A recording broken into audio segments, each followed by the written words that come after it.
Welcome to episode 5 of More Than Just Maps. I'm your host, Ollie Powers. This podcast was created with the intent to help anyone in the GIS field get from where they are now to where they want to be that your first job, a career move, or just improving your GIS game overall. On today's episode, I have the pleasure of talking with the current URISA President, Keri Brennan. We chat about Kerri's journey from being a non-GIS student in natural resources and how she was able to break into the industry through academic research. We also talk about how evolving GIS technology has changed what she does on a day-to-day basis and what to focus on when first entering the industry. And now for part 1 of my interview with Keri Brennan. All right, so for today, I'm here with none other than the URISA President, Keri Brennan. Keri, I'm really excited to have you here today.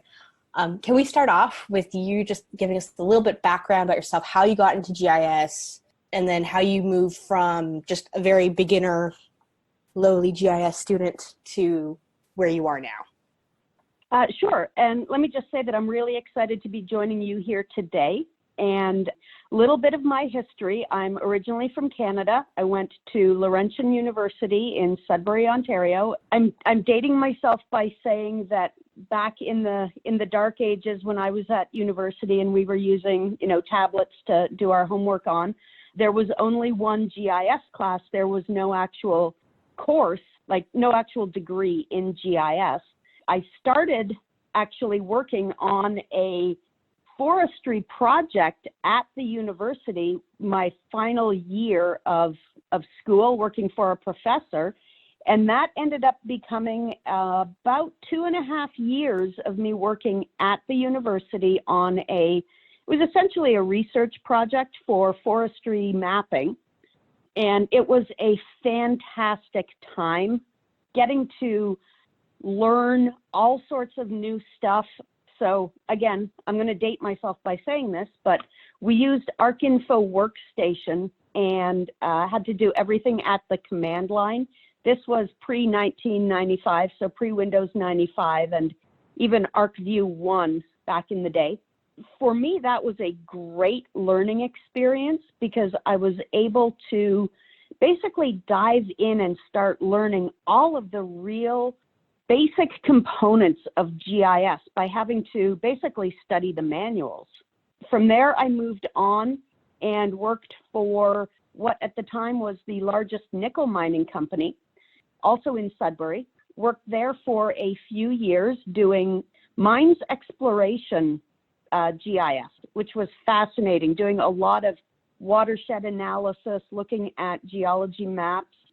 I actually had the opportunity, I was working on a project in Alaska and had an opportunity at the time to work with a gentleman from the USGS, and I actually am published on a digital map of Alaska from the mid-1990s.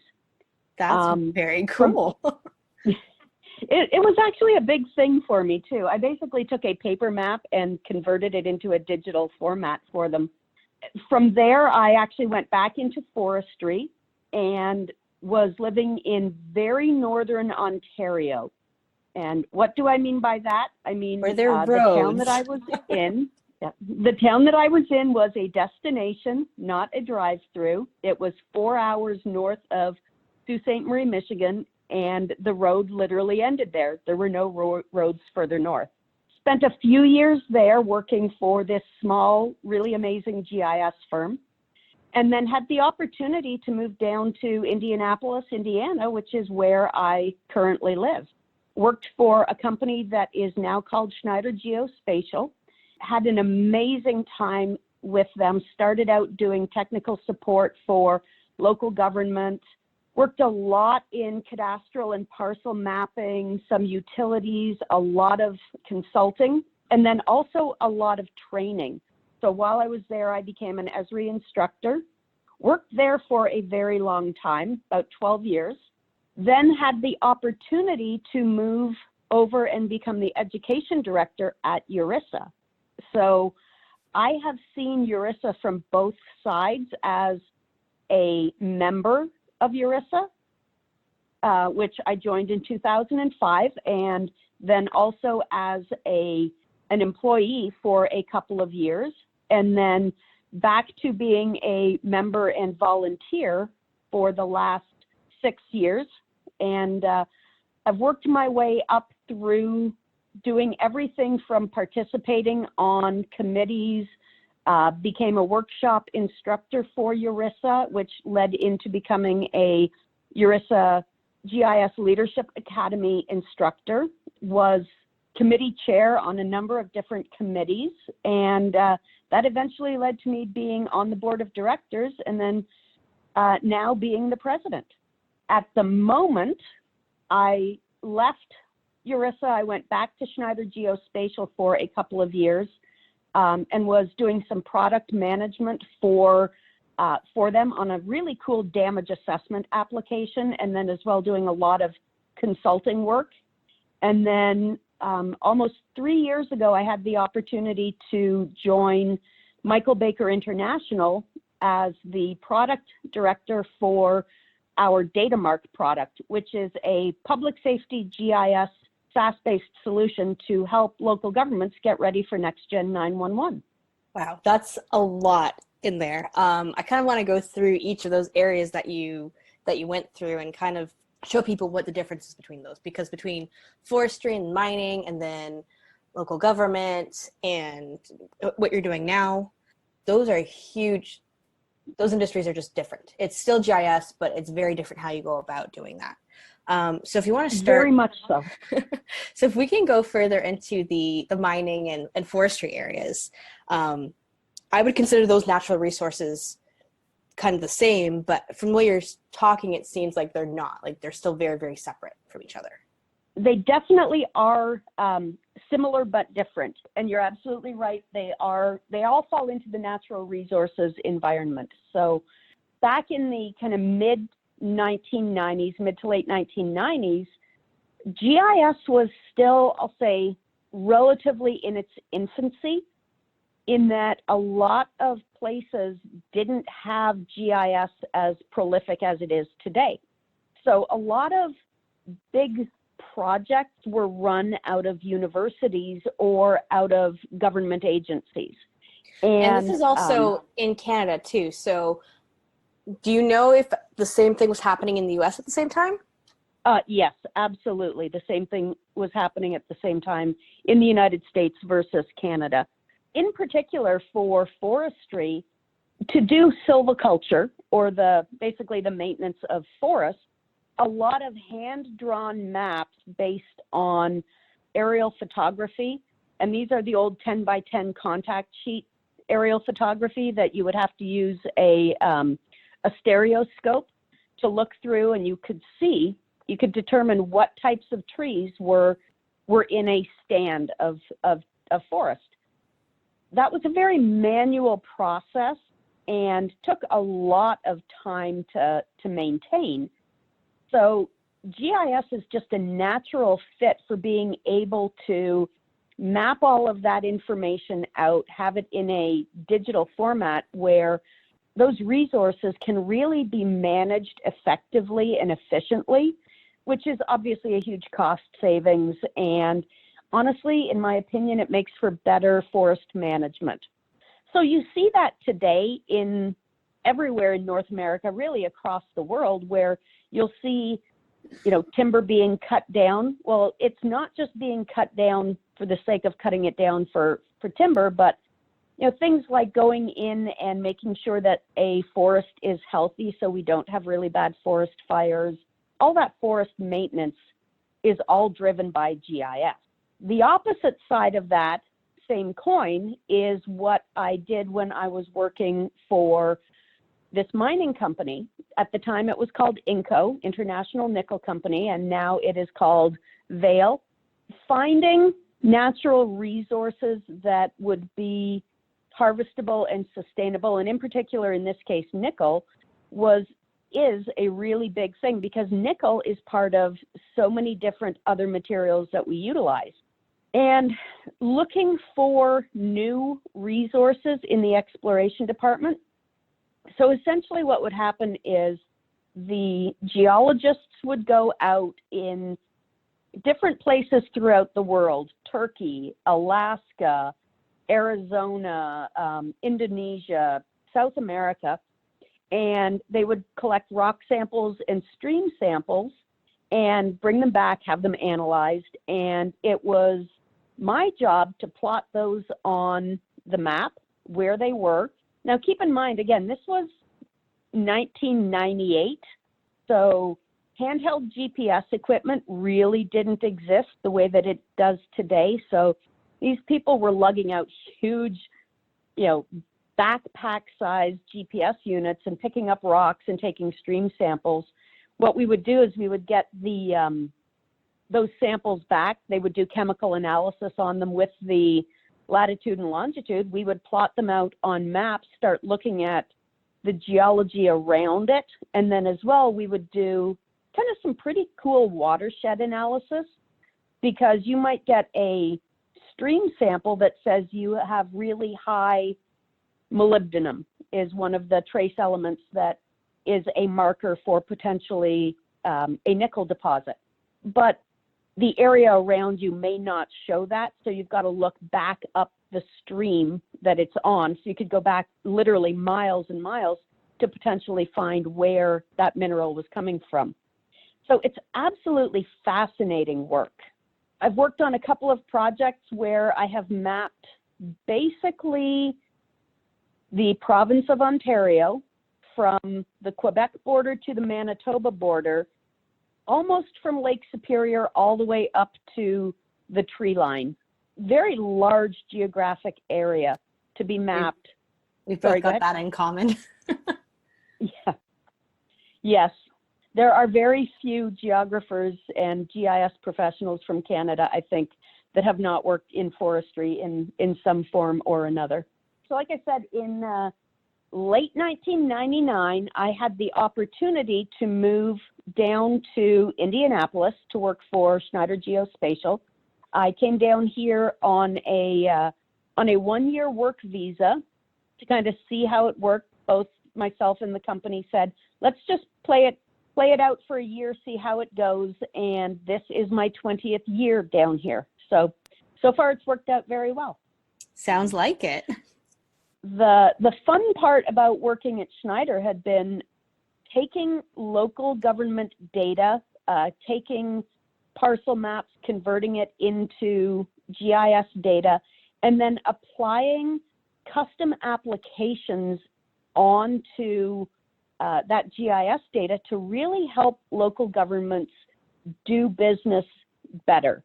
In Indiana, it's a very agriculture-driven economy, and doing agricultural valuation, taking what type of soil there is, what type of land use classification there is on a piece of property, what the property value is, and basically figuring out what the taxes are going to be on it was an incredibly fascinating project that we worked on. We did pretty much everything, though.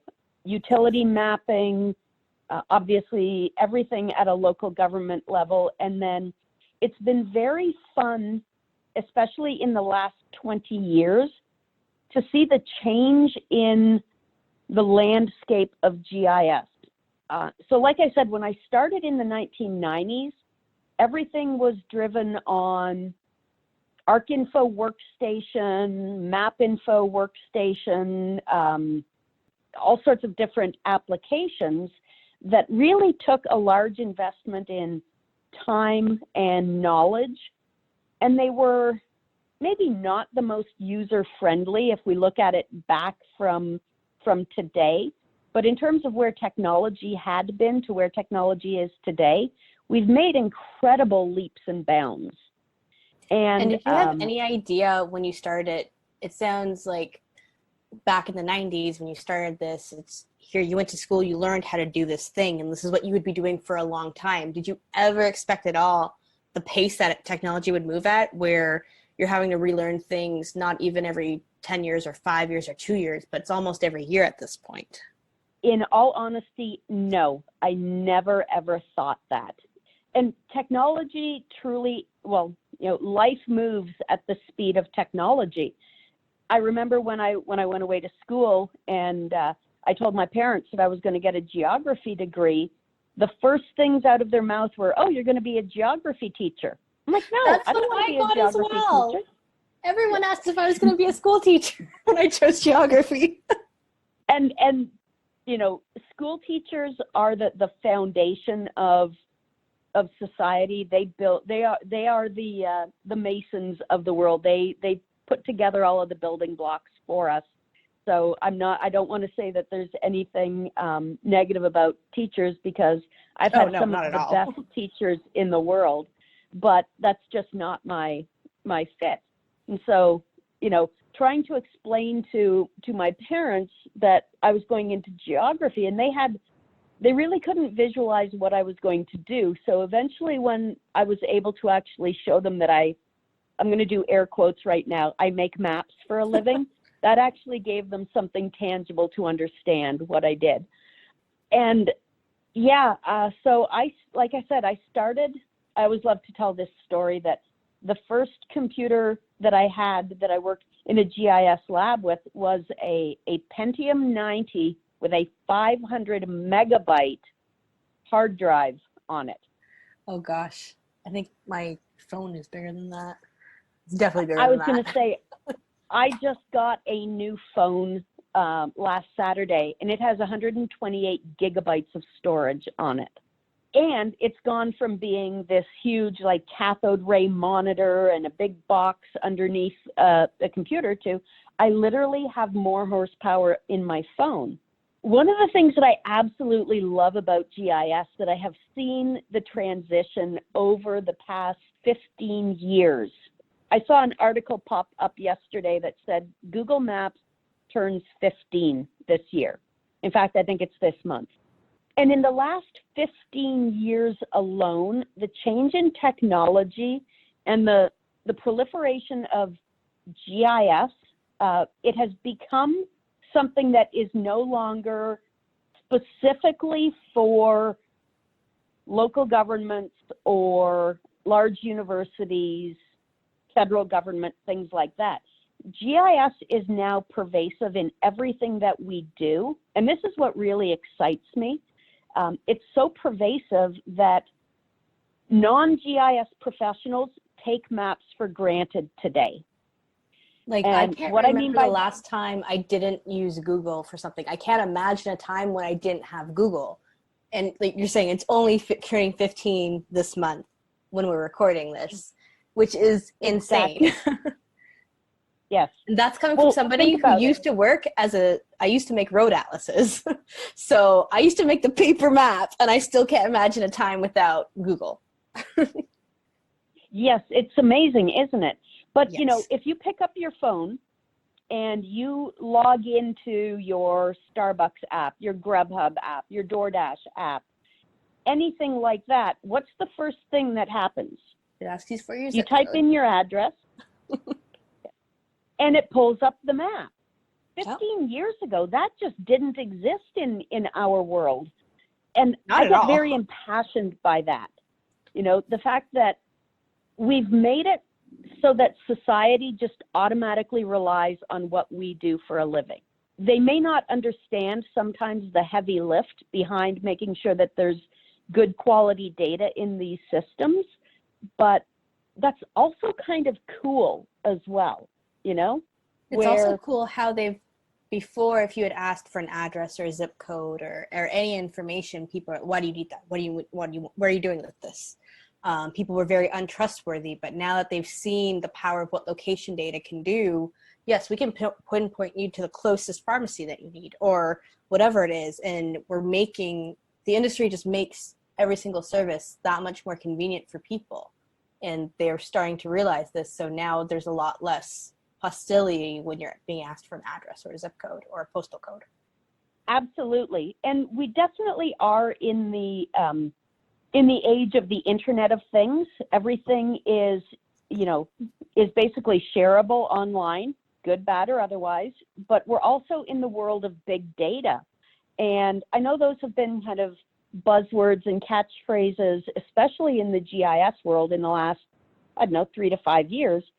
But it's really true that we have more information available to us today at the touch of our fingertips than we ever have. So, which is crazy to think about when you just think of how I remember going to the library as a kid. That was the only way we could do research projects or whatever. We would go and we'd find an encyclopedia, a paper encyclopedia, and we'd try to get the most recent one. And now we just log on to my computer or my phone, wherever I am, and I just get whatever information I want. And then, things like Wikipedia, which really isn't a GIS, it's not a geospatial thing, but just having that information available at at your fingertips, and the majority of it is crowdsourced and properly cited. GIS is very similar in that we're seeing a lot of crowdsourced GIS data becoming available to us as well. OpenStreetMap is a great example of that. And do you think that's just because there's a lot of very passionate people who understand the technology who want to contribute? Absolutely. But it's not just passionate GIS or geospatial professionals. It's just passionate people that are going out, and a perfect example, it's winter in Indiana. What is the one thing that will kill your car in Indiana in the winter? Potholes. I can log on to the City of Indianapolis web portal, and I can interactively, as a crowdsourcing exercise, show where potholes are and get it on the list to be fixed. If the city had to try to gather that information on their own, we wouldn't have as good of roads as we even do today, even with the potholes that appear every February. And I think it's hilarious that people will complain about the potholes, but the city doesn't, despite popular belief, this is not some science fiction where everybody knows everything. Like, we don't have cameras everywhere. The city doesn't know that there's potholes or a leak there. So I'll find a lot of times people are like, why aren't they fixing the potholes? Don't they know it's there? No, they don't. They can't be everywhere in the city at once. So I think it's great that they do have the programs where you can report this stuff, and people do need to understand more often that not everybody knows everything. And even if there is a city worker here, they're not necessarily communicating with the right department. They could be in like the city manager's office versus, hey, somebody from streets needs to know that there's a pothole there. And this is a really good way for this information to get across. Yes, and the public works, public works are out doing road maintenance every day. They're laying down salt if it's going to have bad weather. But yeah, they're not driving every single road every single day looking for these things. So that's where I just love where geospatial technology has gone, really in the last 15 years especially. And yeah, I use GIS. I'm a consumer of GIS every day as much as I am somebody that does data creation, data maintenance. And I kind of get excited about that. I work with a lot of software that consumes GIS. I'm not necessarily doing GIS anymore. Do you find when you come across people who are in that same boat that they still consider themselves, hey, I'm a GIS person, or are they trending more towards I'm an IT person? So I think it really depends on the situation that every person is in. One of the things that I am very passionate about is the GISP, the GIS Professional Certification. And if you look at the criteria for doing an application, it breaks down the GIS or your experience into three main categories. You're a GIS user, you're a GIS, basically like a technician, or you're a GIS analyst. So at the analyst level, you're actually taking GIS data, software applications, and you are asking questions, getting answers back. At the technician level, you are actively participating in data creation, data maintenance, and then as a GIS user, you're the consumer of that technology. So, one of the other kind of major things, we talked about how Google has made GIS very accessible, but if you look at a local government level, I think you'd be hard-pressed to find any local government, a county, parish, township, whatever it is, that doesn't have an online GIS portal. The cool thing about that is it's not just as a property owner, you going out and looking at your property taxes, looking at the GIS map of your property, but internally within local government, that's used by the people in the courthouse every day. And it saves tons of man hours, which ends up being dollars for a local government. So investing in that GIS technology is definitely worth it on so many levels. Somebody that works in an assessor's or auditor's office may not have gone to school for GIS, but they are equally as invested in geospatial technologies as you and I are today. Again, they're not creating data, but they are absolutely consumers of it. And on that vein, not all governments are created the same or equally at all. Some are much more advanced than others. Well, I know I've come across a few that they still are relying on paper. They haven't quite moved digitally yet, which everybody finds really, really surprising, especially today in 2020. But just sometimes they don't realize the cost associated with that stuff. And when you're coming from a much smaller city or township or county, whatever it is, sometimes they just don't have the numbers to get there. So I always like to use the example of a county here in Indiana. It is, I don't know, about 45 minutes, maybe an hour north of Indianapolis. Very rural county. The county assessor that held that position for 34 years was a very progressive woman.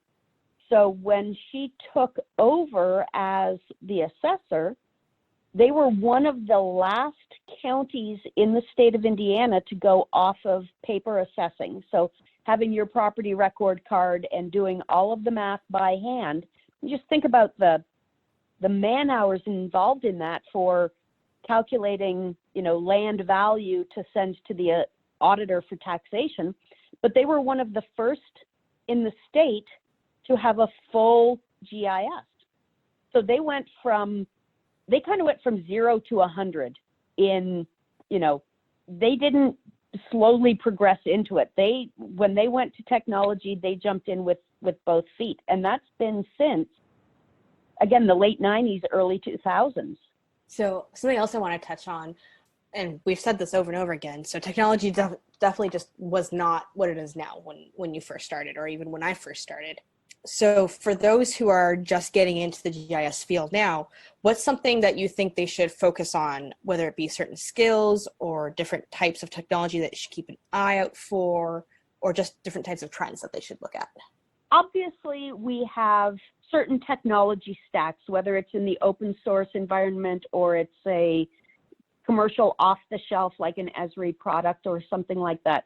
Learning the actual software, and this, in my opinion, relatively easy to do.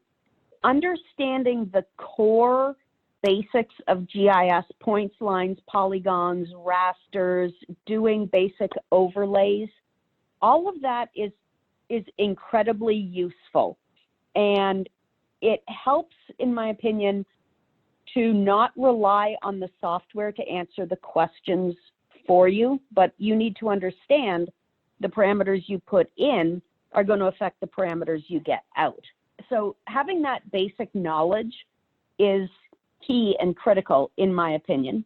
Beyond that, though, obviously we're seeing a definite trend in the industry to move everything into an online-based environment, whether it's a SaaS-based solution, cloud-hosted. What I think you're going to see in the very near future is a lot of emphasis on artificial intelligence and machine learning as well. Those are areas that I think are definitely going to be hot for GIS professionals. Yeah, they've definitely been showing that a lot at the Esri user conferences the last few years. Exactly.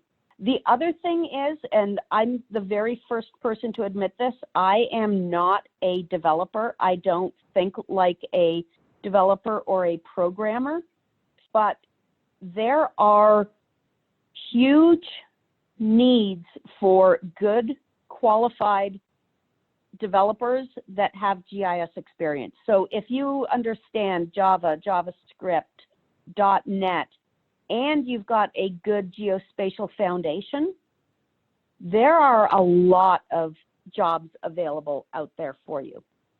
And what would you say to somebody who, because I remember when I first got into geography and GIS, I was terrified of coding or just programming in general. And I was like, no, I want to make maps. I want to see how this works. I want to know how the world works. That's what drew me into it.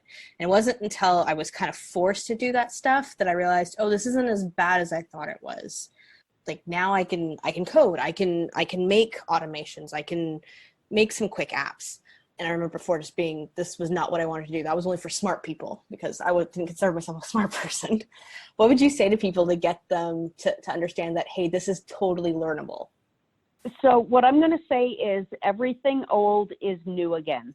And what I mean by that is when I started in GIS, again, everything was at the command line and you were basically programming on the fly, command line by command line. And we didn't do a lot of scripting. There was some scripting, things like that, but not as prevalent as it previously, not as prevalent as it is today, I'll say. But the cool thing is that obviously programming languages have changed. They've become, personally, I think, a lot easier to understand and absorb. Python is a great language to learn. It's a good foundation, and that will give you access to a lot of, ability to do scripting within, like say, an Esri environment or an open source environment. If you have the ability to learn a programming language, it will serve you well throughout your entire career, in my opinion. Thanks for tuning into this week's episode. Join us again in a couple of weeks for part 2, where we talk about the importance of GIS leaders, different types of leaders, and why it's everyone's responsibility to become a leader.